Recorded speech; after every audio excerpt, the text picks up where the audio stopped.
મહેસાણાના શોભાસણ ગામની અંદર લગ્નના વરઘોડામાં ધીંગાણું થયું. લગ્નના વરઘોડામાં અન્ય લોકો ઘૂસી જતા ધીંગાણું થયું. વરઘોડામાં નાચતા અટકાવનાર લોકો ઉપર ટોળાએ હુમલો કર્યો. તીક્ષ્ણ હથિયારથી હુમલો કરવામાં આવ્યો. પથ્થરમારો પણ થયો. ટોળાના હુમલામાં એક મહિલા સહિત 4 લોકો ઈજાગ્રસ્ત થયા છે. ઈજાગ્રસ્ત તમામ લોકોને સારવાર માટે હોસ્પિટલ ખસેડવામાં આવ્યા છે. જોઈ શકાય છે આ દ્રશ્યો જે આખી ઘટનાના સામે આવ્યા. મહેસાણાના શોભાસણ ગામની અંદર આ ઘટના બની છે. લગ્નના વરઘોડામાં જ આ ધીંગાણું થયું. વરઘોડામાં અન્ય લોકો ઘૂસી ગયા હતા અને ધીંગાણું થવામાં પથ્થરમારો પણ કરવામાં આવ્યો. વધુ જાણકારી મેળવી અમારા સંવાદદાતા હારૂન ફોન લાઈનથી જોડાયા છે.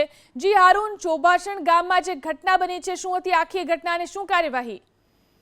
મહેસાણાના શોભાસણની ઘટના છે કે જ્યાં લગ્ન વરઘોડો ચાલતો હતો ત્યારે ડીજે હતો ને ડીજેના તાલે વરઘોડામાં નાચતા હતા. તેમાં કેટલાક લોકો અન્ય લોકો નાચવા આવ્યા હતા ને તેમને લગ્નમાં આવેલા લોકોની સાથે બોલાચાલી થઈ હતી. જો કે જે વરઘોડામાં નાચતા હતા તેમને બહાર કાઢતા તેઓ બોલાચાલી કરીને ત્યારબાદ તેમને હુમલો કર્યો હતો, જેના કારણે પથ્થરમારો થયો હતો અને સામા મારામારી થઈ હતી. જો કે તેમાં 4 લોકો ઘાયલ થયા છે. ઘાયલને સારવાર માટે મોકલવામાં આવ્યા છે, તો બીજી તરફ પોલીસે સમગ્ર મામલે ગુનો નોંધીને વધુ તપાસ હાથ ધરી છે. જી આભાર હારૂન તમામ જાણકારી આપવા માટે.